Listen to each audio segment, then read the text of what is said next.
ಸ್ನೇಹಿತರೆ ನಮಸ್ಕಾರ. ಎಸ್.ಆರ್ classes YouTube ಚಾನಲ್‌ಗೆ ಸ್ವಾಗತ. ಸ್ನೇಹಿತರೆ, ಪಿ.ಎಚ್.ಡಿ.ಆರ್ ಎಕ್ಸಾಮ್‌ಗೋಸ್ಕರ ನಾವು ಎಸ್.ಆರ್ ಕ್ಲಾಸಸ್ ವತಿಯಿಂದ ಟಾರ್ಗೆಟ್ ಅನ್ನ ಸ್ಟಾರ್ಟ್ ಮಾಡ್ತಾ ಇದ್ವಿ. ಈ ಒಂದು ವೀಕ್ಲಿ ಟಾರ್ಗೆಟ್ ಬಂದ್ಬಿಟ್ಟು ಎಕ್ಸಾಮ್ ವರೆಗೂ ಕೂಡ ಕೊಡೋಣ ಅಂತೇಳಿ ನನ್ನ ಒಂದು ಪ್ಲಾನ್ ಇದೆ. ಬಟ್ ಫ್ಯೂಚರ್ ಏನಾಗುತ್ತೋ ಗೊತ್ತಿಲ್ಲ. ಬಟ್ ನಿಮ್ಗೆಲ್ಲ ಓದ್ಲಿಕ್ಕೆ ಹಚ್ಚುವಂತ ಕೆಲಸ ಆದ್ರೂ ಮಾಡೋ ಪ್ರಯತ್ನ ಮಾಡ್ತೀನಿ. ಕೆಲವೊಮ್ಮೆ ಟಾರ್ಗೆಟ್ ಕೊಡೋದು ವ್ಯತ್ಯಾಸ ಆಗ್ಬೋದು. ನೀವು ಟೆಲಿಗ್ರಾಮ್ ಅಲ್ಲಿ ಜಸ್ಟ್ ನೆನ್ಪು ಮಾಡಿದ್ರೆ ನಾನು ಬೇರೆ ಕೆಲಸದಲ್ಲಿ ಏನಾದ್ರು ಇದ್ರೆ ನಿಮ್ಗೆ ಅಲ್ಲಿ ಏನಾದ್ರು ಮಾಹಿತಿ ಕೊಡ್ತೀನಿ. ಒಂದ್ ವೇಳೆ ವಿಡಿಯೋ ಮಾಡಕ್ ಆಗಿಲ್ಲ ಅಂದ್ರೂ ಕೂಡ ಏನ್ ಓದ್ಬೇಕು ಅನ್ನೋದು ಅಷ್ಟು ಮಾಹಿತಿ ಆದ್ರೂ ಕೊಡೋ ಪ್ರಯತ್ನ ಮಾಡಿರ್ತೀನಿ. ಇನ್ನು ಆಲ್ಮೋಸ್ಟ್ ಎಕ್ಸಾಮ್ ವರ್ಗೂ ಕೂಡ ಕಂಟಿನ್ಯೂ ಮಾಡ್ಬೇಕನ್ನೋ ಇಂಟೆನ್ಷನ್ ಇಂದಾನೆ ಈ ವಿಡಿಯೋನ ಮಾಡ್ತಾ ಇದ್ದೀವಿ. ಸೊ ನೀವೆಲ್ಲರೂ ಕೂಡ ಸಪೋರ್ಟ್ ಮಾಡ್ತೀರಾ ಅನ್ನೋದು ನನ್ನ ಒಂದು ಅಭಿಪ್ರಾಯ. ಸ್ನೇಹಿತರೆ, ಈಗಾಗಲೇ ಟಿ.ಇ.ಟಿ ಕಂಪ್ಲೀಟ್ ಆಗಿದೆ. ಎಲ್ಲರ ಸ್ಕೋರ್‌ಗಳು ಎಷ್ಟಿದೆ ಅಂತೇಳಿ ನಿಮ್ಗೆ ಗೊತ್ತಿದೆ. ಸೊ ಬಂದಿರೋ ಸ್ಕೋರ್ ಎಲ್ಲವೂ ಕೂಡ ಅಂದ್ರೆ ಅದು ಎಷ್ಟೇ ಇರ್ಲಿ, ಕೆಲವೊಬ್ರದ್ದು 120 ಪ್ಲಸ್ ಐತೆ, 120 ಪ್ಲಸ್ ಐತೆ, ಕೆಲವೊಬ್ರು 110 ಐತೆ. ಆಲ್ಮೋಸ್ಟ್ ನಮ್ಮ ಎಸ್.ಆರ್ ಕ್ಲಾಸಸ್ ಅಲ್ಲಿ ನನಗೆ ಇಂಡಿವಿಜುವಲ್ ಹಾಕಿರೋ ಪ್ರತಿಯೊಬ್ರು ಕೂಡ ನಾನ್ ನೋಡಿರೋ ಪ್ರಕಾರ 105 ಮೇಲೇನೆ ಇದಾವೆ. ಎಲ್ಲೋ ಒಬ್ರು 101, 102 ಅಂತೇಳಿ ಹಾಕಿದ್ದಾರೆ. ನನ್ಗನ್ಸಿರೋ ಮಟ್ಟಿಗೆ ಹೆಚ್ಚು ಕಡಿಮೆ ಒಂದು 40 ರಿಂದ 50 ಜನ ಸ್ಕೋರ್ ಹಾಕಿದ್ದಾರೆ ನನಗೆ. ಅದ್ರಲ್ಲಿ ಆಲ್ಮೋಸ್ಟ್ ಪ್ರತಿಯೊಬ್ರು ಕೂಡ 105 ಮೇಲೆ ಇರೋದನ್ನೇ ನನ್ಗೆ ಹಾಕಿದ್ದಾರೆ. ಅಪರೂಪಕ್ಕೆ ಅಂದ್ರೆ ನಿಯರ್ ಇದಾರೆ. 102, 103, 104 ನಿಯರ್ ಇದಾರೆ. ಸೊ ಆಲ್ಮೋಸ್ಟ್ 100 ಪ್ಲಸ್ ಇರೋದಂತೂ ಫಿಕ್ಸ್. ಸೊ ಹಾಗಾಗಿ ಈ ಮುಂದೆ ಬರೋ ಎಕ್ಸಾಮ್ ಅಲ್ಲಿ ಕಾಂಪಿಟೇಷನ್ ಹೆವಿ ಇದೆ. ಸೊ ಇದನ್ನ ಅರ್ಥ ಮಾಡ್ಕೊಂಡು ನೀವು ಈಗ್ಲಿಂದಾನೇ ಎಫರ್ಟ್ಸ್ ಹಾಕಿದ್ರೆ ಸಕ್ಸಸ್ ಆಗೋದು ಸಾಧ್ಯ ಆಗುತ್ತೆ. ಇಲ್ಲಾಂತಂದ್ರೆ ಸ್ವಲ್ಪ ಕಷ್ಟ ಅನ್ಸ್ಬೋದು. ಈಗ ನಾ ಈಗಾಗ್ಲೇ ಹೇಳಿರೋ ಪ್ರಕಾರ ಇಲ್ಲಿ ಒಂದು ಕೋಟ್ ಕೊಟ್ಟಿದೆ. ಏನಂತಂದ್ರೆ, ನಿನ್ನ ಭವಿಷ್ಯತ್ತಿನ ಸೃಷ್ಟಿಕರ್ತ ನೀನೇ ಅಂತೇಳಿ. ಅಂದ್ರೆ ಈಗ ಆಲ್ರೆಡಿ ಪಾಸ್ಟ್ ಆಗೋಗಿದೆ ಯಾವುದು ಟಿ.ಇ.ಟಿ ಎಕ್ಸಾಮ್. ಅಲ್ಲಿ ನೀನೇನು ಬದಲಾವಣೆ ಮಾಡ್ಲಿಕ್ಕೆ ಸಾಧ್ಯನೇ ಇಲ್ಲ. ಸೊ ಇನ್ ಮುಂದೆ ಏನಿದ್ರು ಕೂಡ ನೀವು ಸಿ.ಇ.ಟಿ.ಯಲ್ಲಿ ಸ್ಕೋರ್ ಮಾಡ್ಕೊಂಡು ಬದಲಾವಣೆ ಮಾಡ್ಬೇಕಾಗುತ್ತೆ. ಆಗ ಆ ಒಂದು ಕಾರಣಕ್ಕಾಗಿ ಮುಂದೆ ಎಕ್ಸಾಮ್ ಅಂದ್ರೆ ಸಿ.ಇ.ಟಿ ಎಕ್ಸಾಮ್ ಅಟೆಂಡ್ ಮಾಡ್ಬೇಕಂತಂದ್ರೆ ಈಗಿನಿಂದ ನೀವು ಓದ್ಲೇಬೇಕಾಗುತ್ತೆ. ಸೊ ಇಲ್ಲಂತಂದ್ರೆ ಮತ್ತೆ ಪುನಃ 4-5 ವರ್ಷ ಕಾಯೋ ಪರಿಸ್ಥಿತಿ ಬರ್ಬೋದು. ಸೊ ಆ ಒಂದು ಕಾರಣಕ್ಕೆ ಹೇಳ್ತಾ ಇದ್ದೀನಿ. ಯಾವುದೇ ಕಾರಣಕ್ಕೂ ನಾವು ಟಾರ್ಗೆಟ್ ಕೊಡ್ಲಿ ಬಿಡ್ಲಿ, ಓದ್ಬೇಕಾಗಿರೋದು ನೀವೇ. ಮುಂದೆ ಕ್ರೆಡಿಟ್ ನಮಗ್ ಬರಲ್ಲ. ಆ ಕ್ರೆಡಿಟ್‌ನು ನೀವ್ ಇಟ್ಕೊಳ್ರಿ. ನನ್ಗೆ ಈಗಾಗ್ಲೇ ಎಲ್ರು ಟಿ.ಇ.ಟಿ ಮಾರ್ಕ್ಸ್‌ನ ಹಾಕಿದಾಗ್ಲೂ ನಾನು ಒಂದೇ ಮಾತು ಹೇಳ್ತಾ ಇದ್ದೆ. ನಿಮ್ಮ ಶ್ರಮ ಎಷ್ಟೈತೆ ಆ ಶ್ರಮಕ್ಕೆ ತಕ್ಕ ಪ್ರತಿಫಲ ನಿಮ್ಗೆ ಸಿಕ್ಕೈತೆ. ಅಲ್ಲಿ ಬೇರೆಯವರ ಪಾತ್ರ ಏನೂ ಇರಲ್ಲ. ಜಸ್ಟ್ ನಾವು ಹೊರಗಡೆಯಿಂದ ಮೋಟಿವೇಟ್ ಮಾಡ್ಬೋದು ವಿನಃ ಸ್ಕೋರ್ ಮಾಡ್ಕೊಳ್ಬೇಕಾದವ್ರು, ಓದ್ಬೇಕಾದವ್ರು ನೀವೇ. ಸೊ ಆ ಒಂದು ಕಾರಣಕ್ಕೆ ನೀವೇ ಎಫರ್ಟ್ಸ್ ಹಾಕ್ಬೇಕು. ನೀವೇ ನಿಮ್ ಲೈಫ್‌ನ ರೂಪಿಸ್ಕೊಳ್ಬೇಕು. ಸೊ ಹಾಗಾಗಿ ಇವತ್ತಿನ ಈ ಒಂದು ವಿಡಿಯೋಗೆ ಇದು ಒಂದು ಅರ್ಥಪೂರ್ಣ ಅಂತೇಳಿ ನನ್ಗನ್ಸುತ್ತೆ. ಓಕೆ, ನೋಡೋಣ. ಈ ಒಂದು ಸಿಲೆಬಸ್ ಬಂದ್ಬಿಟ್ಟು ಫಸ್ಟ್ ವಾರದ ಸಿಲೆಬಸ್ ನಾನು ಜಾಸ್ತಿ ಕೊಟ್ಟಿಲ್ಲ. ಯಾಕೆ ಕೊಟ್ಟಿಲ್ಲ ಅಂತಂದ್ರೆ, ನಾನ್ ಈ ವಾರ ಏನಾದ್ರು ಸಿಲೆಬಸ್ ಜಾಸ್ತಿ ಕೊಟ್ನೆ ಅಂತಂದ್ರೆ ನೆಕ್ಸ್ಟ್ ವೀಕ್ ಯಾರು ಟಾರ್ಗೆಟ್ ಫಾಲೋ ಮಾಡಲ್ಲ. ನನಗ್ ಬೇಕಾಗಿರೋದು ಎಲ್ರನ್ನೂ ಓದ್ಲಿಕ್ಕೆ ಹಚ್ಚೋದು.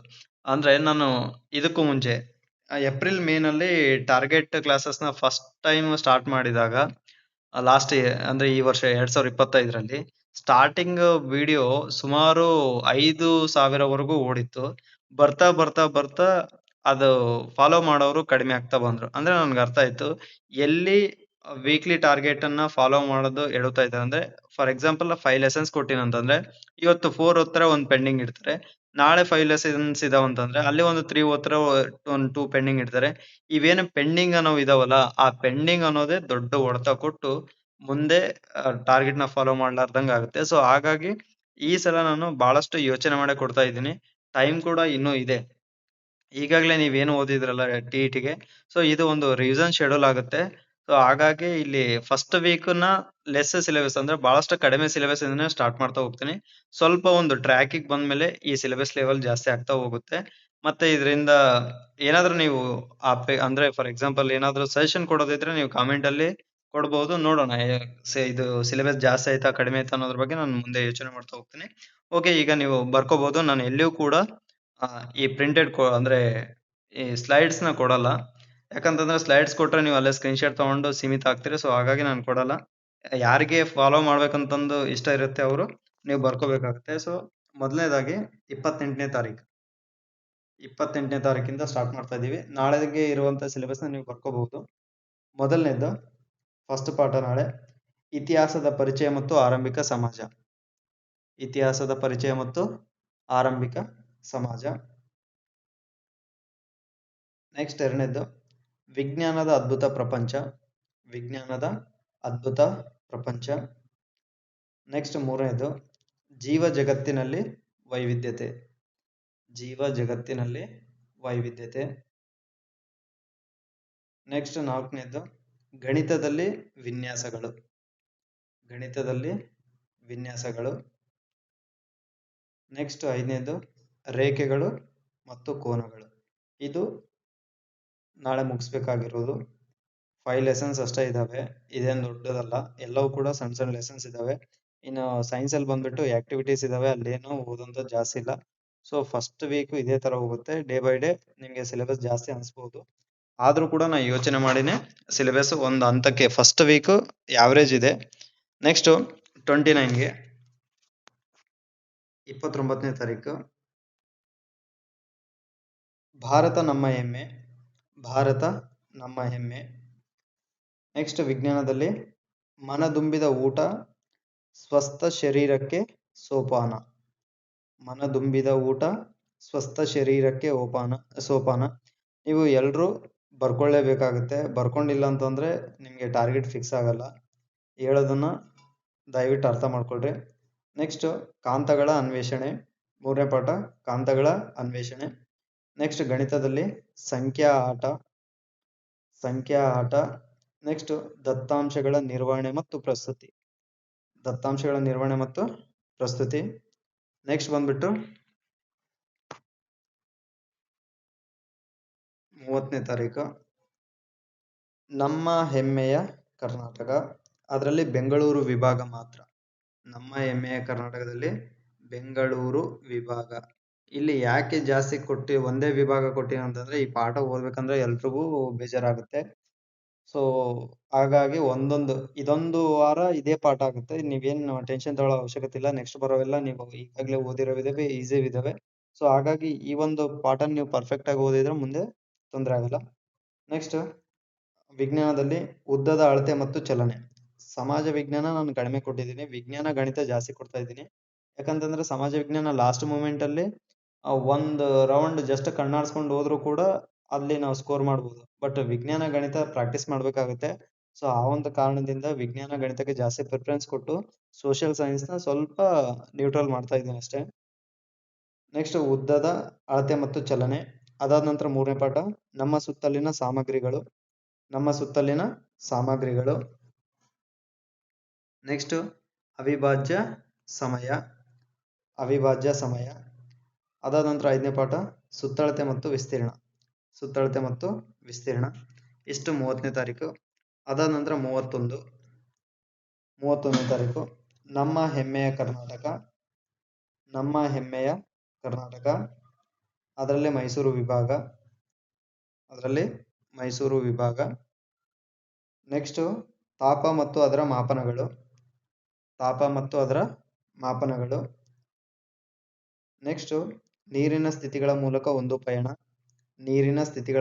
ಒಂದು ಪಯಣ. ಅದಾದ ನಂತರ 4ನೇ ಪಾಠ ಭಿನ್ನರಾಶಿಗಳು. ನೆಕ್ಸ್ಟ್ 5ನೇದು ರಚನೆಗಳೊಂದಿಗೆ ಆಟ. 5ನೇ ಪಾಠ ರಚನೆಗಳೊಂದಿಗೆ ಆಟ. ಇಷ್ಟು 31ನೇ ತಾರೀಕು. ಇನ್ನು ನೆಕ್ಸ್ಟ್ 1ನೇ ತಾರೀಕು ಕೊಟ್ಟಿಲ್ಲ, ಯಾಕಂತಂದ್ರೆ ಆಲ್ಮೋಸ್ಟ್ ಟೀಚರ್ಸ್ ಆಗಿ ವರ್ಕ್ ಮಾಡೋದ್ರಿಂದ, ಗೆಸ್ಟ್ ಟೀಚರ್ ಆಗಿ ಅಥವಾ ಬೇರೆ ಬೇರೆ ಕಡೆ ಇರೋದ್ರಿಂದ ಅವತ್ತು ಸೆಲೆಬ್ರೇಷನ್ ಇರ್ಬೋದು ನಿಮ್ ಶಾಲೆಗಳಲ್ಲಿ. ಸೊ ಹಾಗಾಗಿ 1ನೇ ತಾರೀಕು ನಾನು ಕೊಡ್ತಾ ಇಲ್ಲ, 2ನೇ ತಾರೀಕು ಕೊಡ್ತಾ ಇದ್ದೀನಿ. ಅವತ್ತೊಂದಿನ ಸ್ವಲ್ಪ ನಿಮ್ಗಳಿಗಾಗಿ ನೀವು ಟೈಮ್ ಕೊಡ್ಬೋದು. ಆಕ್ಚುಲಿ ಇದನ್ನೆಲ್ಲ ನಾವು ಫಾಲೋ ಮಾಡಲ್ಲ, ನ್ಯೂ ಇಯರ್ ಅದನ್ನೆಲ್ಲ. ಬಟ್ ಮಕ್ಕಳ ಒಂದು ಎಂಜಾಯ್ಮೆಂಟ್ಗೋಸ್ಕರ ನೀವು ಮಾಡ್ಬೋದು. ಸೊ ನಿಮಗೆ ಬಿಟ್ಟಿರೋದು. ಅವತ್ತು ನೀವು ಇಲ್ಲಿ ಏನಾದ್ರೂ ಪೆಂಡಿಂಗ್ ಇದ್ರೆ ಅದನ್ನ ಮುಗಿಸ್ಕೊಳ್ರಿ. ನೆಕ್ಸ್ಟ್ 2ನೇ ತಾರೀಕು 2/1/2026. ಈ 1ನೇ ತಾರೀಕು ಸ್ಪೆಷಲ್ ವಿಡಿಯೋ ಏನಾದ್ರೂ ಮಾಡೋ ಪ್ರಯತ್ನವನ್ನ ಮಾಡ್ತಾ ಹೋಗ್ತೀವಿ. 2ನೇ ತಾರೀಕು ಬಂದ್ಬಿಟ್ಟು ನಮ್ಮ ಹೆಮ್ಮೆಯ ಕರ್ನಾಟಕ ಬೆಳಗಾವಿ ವಿಭಾಗ. ಅದಾದ ನಂತರ ದೈನಂದಿನ ಜೀವನದಲ್ಲಿ ಬೇರ್ಪಡಿಸುವಿಕೆಯ ವಿಧಾನಗಳು. ವಿಜ್ಞಾನದಲ್ಲಿ ದೈನಂದಿನ ಜೀವನದಲ್ಲಿ ಬೇರ್ಪಡಿಸುವಿಕೆಯ ವಿಧಾನಗಳು. ನೆಕ್ಸ್ಟ್ 3ನೇದು ಜೀವಿಗಳು ಅವುಗಳ ಗುಣಗಳ ಅನ್ವೇಷಣೆ. ನೆಕ್ಸ್ಟ್ ಬಂದ್ಬಿಟ್ಟು ಸಮಮಿತಿ. ಗಣಿತದಲ್ಲಿ ಸಮಮಿತಿ. ನೆಕ್ಸ್ಟ್ 0ಯ ಮತ್ತೊಂದು ಬದಿ. ಸೊನ್ನೆಯ ಮತ್ತೊಂದು ಬದಿ. ನೆಕ್ಸ್ಟ್ 3ನೇ ತಾರೀಕು ಬಂದ್ಬಿಟ್ಟು 3ನೇ ತಾರೀಕು ಭಾನುವಾರ ಆಗುತ್ತೆ. ನಮ್ಮ ಹೆಮ್ಮೆಯ ಕರ್ನಾಟಕ ಕಲಬುರಗಿ ವಿಭಾಗ. ನಮ್ಮ ಹೆಮ್ಮೆಯ ಕರ್ನಾಟಕ ಕಲಬುರಗಿ ವಿಭಾಗ. ಇನ್ನು ಈಗಾಗಲೇ ನಿಮಗೆ ಆಲ್ಮೋಸ್ಟ್ 6th ಸ್ಟ್ಯಾಂಡರ್ಡ್ ಅಲ್ಲಿ ಎಷ್ಟು ಮುಗ್ದಿದೆ ಅಂತಂದ್ರೆ ಮ್ಯಾಥ್ಸ್ ಕಂಪ್ಲೀಟ್ ಆಗುತ್ತೆ. ಸೈನ್ಸ್ ಅಲ್ಲಿ 2 ಪಾಠ ಇದೆ. 2 ಪಾಠ ನಿಸರ್ಗದ ಸಂಪತ್ತು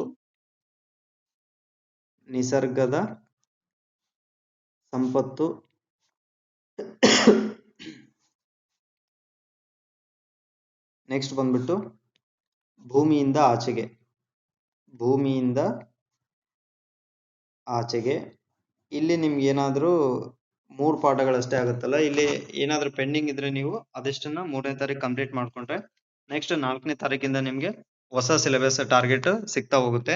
ಅಲ್ಲಿ ಸ್ವಲ್ಪ ರಿಯಲ್ ಟಾರ್ಗೆಟ್ ಸ್ಟಾರ್ಟ್ ಆಗೋದು ಅಲ್ಲಿಂದ. ಅಂದ್ರೆ ಇದು ಜಸ್ಟ್ ನಿಮ್ಗೆ ವಾರ್ಮ್ ಅಪ್ ತರ, ಅಂದ್ರೆ ಒಂದು ಟ್ರ್ಯಾಕಿಗೆ ಬರ್ಲಿ ಅನ್ನೋ ಒಂದು ಕಾರಣಕ್ಕೆ. ಅಂದ್ರೆ ಸ್ಟಾರ್ಟಿಂಗ್ ಈಗಾಗಲೇ 7ನೇ ತಾರೀಕು ಎಕ್ಸಾಮ್ ಮುಗ್ದಿರೋದ್ರಿಂದ ಇಲ್ಲಿವರೆಗೂ ಕೂಡ ಅಂದ್ರೆ 20 ಡೇಸ್ ಎಲ್ಲರೂ ಸ್ವಲ್ಪ ಮೆಂಟಲಿ ಫ್ರೀ ಆಗಿದ್ರ.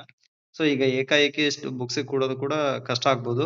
ಸೊ ಹಾಗಾಗಿ ಸ್ವಲ್ಪ ಲಿಮಿಟೆಡ್ ಕೊಟ್ಟಿದ್ದೀನಿ. ಯಾಕಂದ್ರೆ ಈಗಲೇ ಜಾಸ್ತಿ ಕೊಟ್ರೆ ಇನ್ನು ಯಾರು ಹತ್ರ ಬರಲ್ಲ ಸಿಲೆಬಸ್ ಹತ್ರ, ಟಾರ್ಗೆಟ್ ಹತ್ರ. ಸೊ ಆ ಒಂದು ಕಾರಣಕ್ಕೆ ಲಿಮಿಟೆಡ್ ಆಗಿ ಕೊಟ್ಟಿದ್ದೀನಿ. ನೆಕ್ಸ್ಟ್ ವೀಕ್ ಇಂದ ಅಂದ್ರೆ ಆಫ್ಟರ್ 4ನೇ ತಾರೀಕು, 3ನೇ ತಾರೀಕು ಆದ್ಮೇಲೆ 4ನೇ ತಾರೀಕಿಂದ ನಿಮ್ಗೆ ಸಿಲೆಬಸ್ ಕೂಡ ಸ್ವಲ್ಪ ಹೆವಿ ಆಗ್ತಾ ಹೋಗ್ಬಹುದು.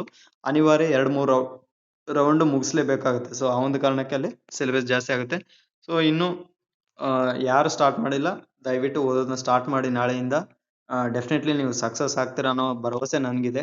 ಸೊ ಆ ಹೋಪ್ ನಾನು ಇಟ್ಕೊಂಡು ಈ ಟಾರ್ಗೆಟ್ ಅನ್ನ ಸ್ಟಾರ್ಟ್ ಮಾಡಿದ್ದೀನಿ. ನೀವು ಸಕ್ಸಸ್ ಆಗ್ತೀರಾ ಅನ್ನೋ ಹೋಪ್ ಇಟ್ಕೊಂಡು ನೀವು ಕೂಡ ಓದೋದನ್ನ ಸ್ಟಾರ್ಟ್ ಮಾಡಿ ಅಂತ ಹೇಳ್ತಾ ಈ ಒಂದು ವಿಡಿಯೋನ ಇಲ್ಲಿಗೆ ಮುಗಿಸ್ತಾ ಇದ್ದೀನಿ. ಜೈ ಹಿಂದ್.